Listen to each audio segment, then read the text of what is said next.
অনেকেই তেলাপিয়া মাছ কাটার সময় এই তো বুকের অংশটা ফেলে দেয় না, আবার তেলাপিয়া মাছের ভেতরটা কিভাবে পরিষ্কার করতে হয় মানুষ পরিষ্কার ছাড়াই বেশিরভাগ খায়। আমিও দেখি, এই ভিডিও অনেক দেখেছি। তবে আমরা সব মাছের ভিতর থেকে একেবারে পরিষ্কার করে নেই, তারপর আমরা ধুয়ে তারপর পরিষ্কার করে খাই। তো আসসালামু আলাইকুম, সবাই কেমন আছেন? আলহামদুলিল্লাহ, আমি অনেক ভালো আছি। তো আমার গ্রামের বাড়িতে মানে বাবার বাড়িতে গিয়েছিলাম, বাবাই দেখি একেবারে তাজা তাজা তেলাপিয়া মাছ নিয়ে আসছে। আর মাছগুলো আমার কাটতে খুবই বসতে ইচ্ছে করছিল, আর এমনিতে আমি মাছ কাটা অনেক পছন্দ করি, তাই জন্য এই তো মাছ কাটতে চলে এলাম। তো অনেকেই তেলাপিয়া মাছ কাটে অনেক রকমভাবে, তবে আমরা এইভাবেই কাটি। আমার কাছে তেলাপিয়া মাছের এই তো দেখেন একেবারে পেটের অংশে একটা অংশ আছে পাতলা এবং ভারী, এটা এটা আমরা সবসময় তুলে ফেলে দেই। এটা তুলে ফেলে দিলে হয় কি, খেতে মাছটা ভালো লাগে আর মাছ কাটার পর দেখতে অনেক সুন্দর লাগে।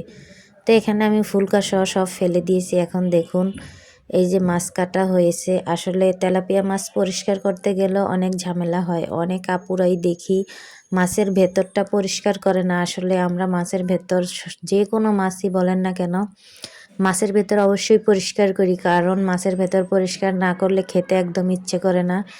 তা আমি যখন মাছগুলা কাটাকাটি করতেছিলাম, দেখুন এখানে একটা বিড়াল বসে আছে। অবশ্য বিড়াল কিন্তু আমার মাছে একটুও মুখ দেয় না, কারণ বিড়ালটা অনেক ভালো। ওকে আমি ফুল কাটা বের করে দিলেই তারপর খাই, কিন্তু ও আমার মাছে একটা তো মুখ দিতেছে না। আর এখানে আমার মায়ের হাঁসগুলো অনেক বিরক্ত করতেছিল। এখানে আমার মেয়ে লাঠি দিয়ে হাঁসগুলো আবার দৌড়াচ্ছিল। তো আমি এখানে মাছ কেটে তারপর ধুতে চলে আসছি। আসলে মাছ কাটা ধোয়া বাছা এটাও একটা অনেক ঝামেলা। আমার কাছে বিশেষ করে মাছ কাটতে ভালো লাগে, কিন্তু ধুইতে একদম ভালো লাগে না।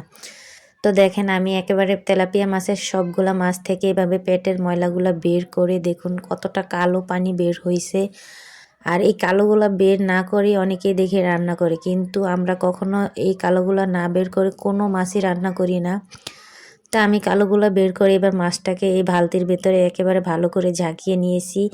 এখন একটু লবণও দিয়ে দিয়েছি, কারণ মাছটা বালতিতে ধুইলে তাড়াতাড়ি পরিষ্কার হয়।